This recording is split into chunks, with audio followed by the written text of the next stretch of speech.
IT corridor అయినటువంటి గచ్చిబౌలి కావచ్చు, financial district కోకాపేటలో ఎక్కడ చూసినా కూడా ప్రతి బిల్డింగ్‌కి అంటే ఆఫీస్ వచ్చే ప్రతి బిల్డింగ్ కూడా మొత్తం అద్దాలు బిగిస్తున్నారు. ఈ అద్దాల వల్ల ఎలాంటి ఎఫెక్ట్ ఉంటుంది? అంటే ఇటు బర్డ్స్‌కి అయినా, ఎన్విరాన్మెంట్‌కి అయినా ఎలాంటి ప్రాబ్లమ్స్ వస్తాయి? ఒకసారి అడిగి తెలుసుకుందాం. మనతో పాటు నరసింహారెడ్డి సార్ ఉన్నారు. Hi sir. సార్ ఇక్కడ ఇప్పుడు గచ్చిబౌలిలో ఐటీ కారిడార్‌లో ఎక్కడ చూసినా టవర్స్ ఉన్నాయి. ప్రతి బిల్డింగ్ కూడా అద్దాలే ఉన్నాయి. దానివల్ల ఎలాంటి ఇబ్బందులు వస్తాయి? ఇవి చాలా ప్రమాదకరమైంది. ఎందుకంటే ఒకటి ఈ అద్దాల మేడలు అనేది వెస్ట్రన్ కంట్రీస్లో కోల్డ్ రీజన్స్లో కడతారు. ఎందుకంటే వాళ్ళకి ఎండ చాలా తక్కువ ఉంటుంది. ఆ వచ్చిన ఎండని కాపాడుకోవడానికి అద్దాల మేడలు కట్టడం మొదలుపెట్టారు. అయితే మనకేమో ఇక్కడ 360 రోజులు ఎండ ఉంటుంది. అందులో దాదాపు ఇప్పుడు 180 రోజులు విపరీతమైన ఎండ ఉంటుంది. సో దీంతో ఏమవుతుందంటే ఇప్పుడు ఆ అద్దాల మేడలో లోపట కూల్ కావడానికి ఏసీ బాగా వాడతారు. సో ఈ కూలింగ్ తోటి ఎనర్జీ యూసేజ్ ఎక్కువ ఉంటుంది. మన విద్యుత్ వినియోగము సగటు భవనం కంటే ఈ అద్దాల మేడలో ఇంకెక్కువగా ఉంటుంది. కాకపోతే సిమెంట్కి దీనికి కొద్దిగా తేడా ఏంటంటే సాయంత్రానికి కొద్దిగా తొందరగానే చల్లబడుతుంది అద్దాల మేడ. సిమెంట్ది అయితే క్రమంగా చల్లబడుతుంది. కాకపోతే విద్యుత్ వినియోగము ఈ అద్దాల మేడలో చాలా ఎక్కువ ఉంటుంది. అది ఎందుకు కడతారో కూడా అర్థం కాదు. ఎందుకంటే ఇప్పుడు నార్మల్గా సిమెంట్తో ఇటుకలతో కట్టిన దానికంటే అద్దాలు పెడితే ఏమన్నా కాస్ట్ తగ్గుతుందా, లేకపోతే ఎందుకు మెయిన్ రీజన్? కాస్ట్ ఇక్కడ తగ్గుతుందేమో ఓవరాల్ ప్రోడక్ట్లో, కానీ అద్దాలు తయారు చేయడానికి అయ్యే కాలుష్యం చాలా ఎక్కువ ఉంటుంది. సిమెంట్ మైనింగ్ ఎట్లయితే ఉంటుందో అద్దాలు తయారు చేయడానికి కూడా చాలా ఎనర్జీ ఉంటుంది, కాలుష్యం ఉంటుంది. అయితే ఇంకొక ఎఫెక్ట్ ఏమిటంటే మనకు చుట్టుపక్కల ఈ అద్దాల మేడలు ఉన్న దగ్గర మనకు ఎండాకాలము ఈ పక్షులు దగ్గరకు వచ్చే అవకాశం ఉండదు. ఎందుకంటే పక్షులకి ఆ వేడి రిఫ్లెక్ట్ కావడము, లైట్ రిఫ్లెక్ట్ కావడము, వీటన్నిటితోటి సున్నితమైన పక్షులు అక్కడ దగ్గరకు వచ్చే అవకాశం ఉండదు.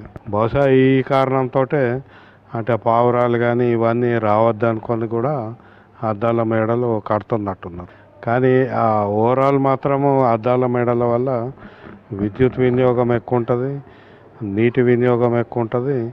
తర్వాత దీనివల్ల పర్యావరణం మీద దుష్ప్రభావం ఎక్కువ ఉంటుంది. ఈ అద్దాల లైఫ్ ఎన్ని రోజులు ఉంటుంది? ఇప్పుడు చాలా గట్టి అద్దాలు కడుతున్నారు. అందులో కూడా టెక్నాలజీలు వచ్చినాయి. సాధారణంగా ఇప్పుడు మనకు వీటిని బ్లాక్ కలరు అన్ని కలర్లు అంటే లైట్ రాకుండా కూడా అద్దాలు తయారు చేస్తున్నారు. వీటి వలన దీర్ఘకాలిక పరిణామాలు మనకు ఏదైతే ఉష్ణోగ్రత పెరుగున్న క్రమంలో చాలా ఎక్కువ ఉంటుంది. మనం ఇప్పుడు భూమి తాపం పెరుగుతుంది. మనకు 1.5 డిగ్రీస్ 1.6 డిగ్రీస్ లాస్ట్ ఇయర్ 2024లో 1.6 డిగ్రీస్ చేరింది. గత సంవత్సరం అంతా కూడా టెంపరేచరు చాలా ఎక్కువ ఉన్నది. అంటే ఇదివరకు ఎన్నడూ లేనంత 2024 ఉంది.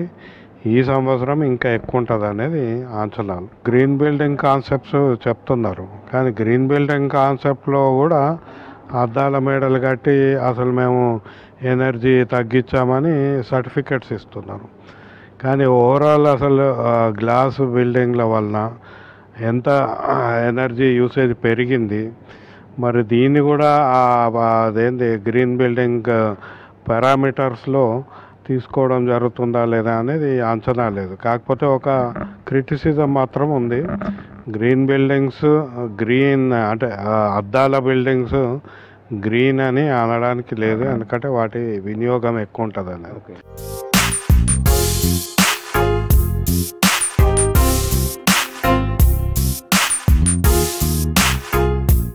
ఫస్ట్ ఫ్లోర్ నుంచి వెళ్ళి up to 25th 38th floor వరకు కూడా మొత్తం అద్దాలతోనే నిర్మిస్తున్నారు. దీనివల్ల హీట్ జనరేట్ అవ్వడంతో పాటు చాలా వరకు పక్షులకు కూడా హాని జరుగుతుందని చెప్తున్నారు. దానికి సంబంధించిన బర్డ్ రెస్క్యూరర్ మనతో ఉన్నారు. అద్దాల బిల్డింగ్ వల్ల ఎలాంటి ఇబ్బందులు వస్తాయి ఒకసారి తను అడిగి తెలుసుకున్నాం. హాయ్ అండి.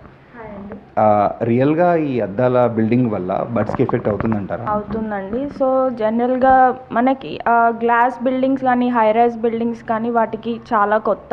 అండ్ ఇంకోటి వాటికి రిఫ్లెక్షన్ అనేది ఇంకా తెలీదు ఐడియా. సో గ్లాస్ మీద పడే ట్రీస్ రిఫ్లెక్షన్ కానీ లేదంటే బుషెస్ రిఫ్లెక్షన్ కానీ ఏదైతే ఉంటుందో అది వాటి మీద పడి అక్కడ ట్రీస్ ఉన్నాయని చెప్పి అక్కడ వాలటానికి వెళ్తాయి. కానీ అలాంటప్పుడే దెబ్బలు తగిలి ఇంపాక్ట్ అయ్యి కింద పడతాయి. బర్డ్ రెస్క్యూ అనేది ఎప్పటి నుంచి చేస్తున్నారు, ఎలా వచ్చింది అంటారు? నేను 2014-15 నుంచి చేస్తున్నానండి. సో నాకే పర్సనల్గా బర్డ్స్ దొరికినప్పుడు ఏం చేయాలో అర్థం కాలేదు. నేను కనుక్కున్నాను అండ్ మన హైదరాబాద్లో ఎక్కువ ఎవరు చేసేది లేదు. సో నేనే మా ఫ్రెండ్స్ ఎవరైతే సోషల్ మీడియాలో ఫాలో అవుతానో వాళ్ళని కాంటాక్ట్ చేసి ఇలా దొరికింది ఏం చేయాలి అంటే వాళ్ళు గైడ్ చేయడం బట్టి నేను దాన్ని కాపాడగలిగాను. సో అలా నాకే అనిపించింది ఇట్లా వేరే వాళ్ళకు కూడా దొరికితే ఎట్లా, వాళ్ళు ఎలా హెల్ప్ చేయగలరు అని చెప్పి. అప్పటికి ఇంకా ఆర్గనైజేషన్స్ ఏమీ ఫామ్ అవ్వలేదు.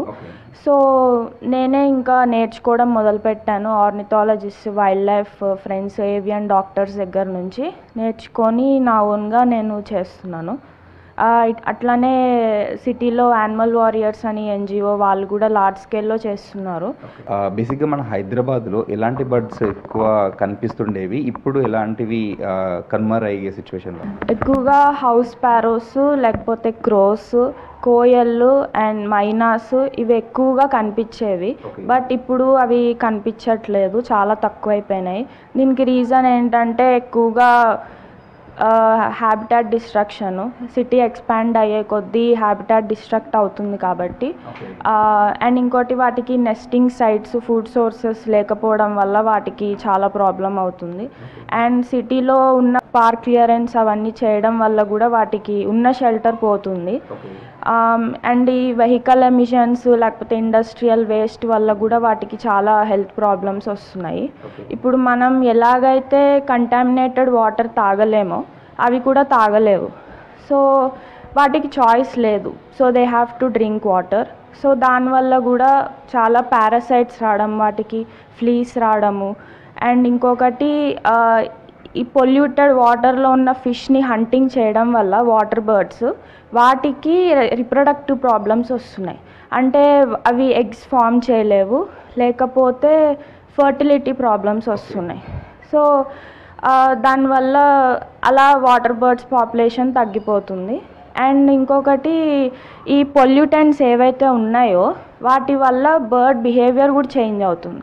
Like example birds nest abandon చేయడము, లేకపోతే సర్వైవల్ ఛాన్సెస్ ఎక్కువ ఉండాలని చెప్పి ఆ నెస్ట్లో ఉన్న వీక్ బర్డ్స్ని అవే చంపేయడము. సో అట్లాంటి బిహేవియర్ ఎక్కువైపోతుంది. యాంపిటేషన్స్ చూస్తున్నాం. జస్ట్ మాంజా థ్రెడ్ వల్ల వింగ్స్, లెగ్స్ యాంపిటేట్ అయిపోతున్నాయి. ఇంకా ఘోరంగా చెప్పాలంటే మేము హెడ్ డికాప్టేషన్స్ కూడా చూసాము. సో మనకి ఇంకోటి ఏంటంటే పెద్ద బర్డ్స్ అయితే మనకు కనిపిస్తాయి కొట్టుకొని రెక్కలు, చిన్న చిన్న పిట్టలు అయితే కనిపించవు. సో అలా అవి పాపం చచ్చిపోతుంటాయి. అండ్ ఇంకోటి ఈ పేరెంట్ బర్డ్స్ ఇరుక్కుపోవడం వల్ల నెక్స్ట్ ఏవైతే ఉన్నాయో వాటి కోసం బేబీస్ వెయిట్ చేస్తున్నాయో వాటికి ఫుడ్ దొరక్క అవి నెస్ట్లోనే చచ్చిపోతున్నాయి. సో ఇవన్నీ యాడ్ అయిపోయి అట్లా తగ్గిపోతుంది పాపులేషన్. అండ్ ఇంకొకటి ఏంటంటే మనం పీజన్స్కి ఫీడింగ్ చేసే వాళ్ళు ఉంటారు కదా, ఓవర్ ఫీడింగ్ చేయడం వల్ల ఈ పీజన్స్ డామినేటింగ్ అయిపోయి లైక్ నేటివ్ బర్డ్స్ని ఉండనివ్వట్లేదు. లైక్ ఫుడ్ కాంపిటీషన్ ఎక్కువైపోయి నేటివ్ బర్డ్స్ తగ్గిపోతున్నాయి అన్నమాట. సో ప్రజెంట్ ఉన్న పొల్యూషన్కి కావచ్చు, ఇప్పుడు గ్లాస్ బిల్డింగ్స్ వల్ల వచ్చే హీట్ వల్ల కావచ్చు, చాలా వరకు అయితే కనుమరుగవుతున్నాయి. సో ఉన్న వాటిని కాపాడుకోవాలంటే ఏం చేస్తే బాగుంటుంది? ఫస్ట్ ఇంపార్టెంట్ ఏంటంటే మనం ఎన్ని చేసినా కూడా వాటి హ్యాబిటాట్స్ డిస్ట్రక్ట్ అవ్వకుండా చూడడం చాలా ఇంపార్టెంట్. కానీ మన ఓన్గా పర్సనల్గా హెల్ప్ చేయాలంటే మాత్రము బర్డ్ ఫీడర్స్ పెట్టి లైక్ మనకి గడ్డి గింజలు అంటాము, కొర్రలు అంటాము, అవి పెడితే బర్డ్స్ చాలా ఇష్టంగా తింటాయి. ఎక్కువగా మ్యూనియాస్, సిల్వర్ బిల్స్, స్పారోస్ ఇట్లా చిన్న చిన్న పిట్టలకి అవి చాలా హెల్ప్ అవుతుంది. అండ్ బర్డ్ ఫీడర్స్తో పాటే బర్డ్ హౌజెస్ మీరు పక్కన పెడితే అందులో నెస్టింగ్ చేస్తాయి. సో మీరు అక్కడే పాపులేషన్ పెంచవచ్చు చిన్న చిన్న వాటిని.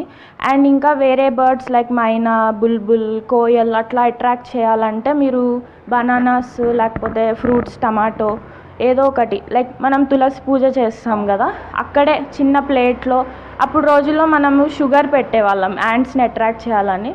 అట్లా ఇప్పుడు కొంచెం బనానా కానీ టమాటా కానీ పెడితే చిలకలు, గోరింకలు అవన్నీ అట్రాక్ట్ అవుతాయి.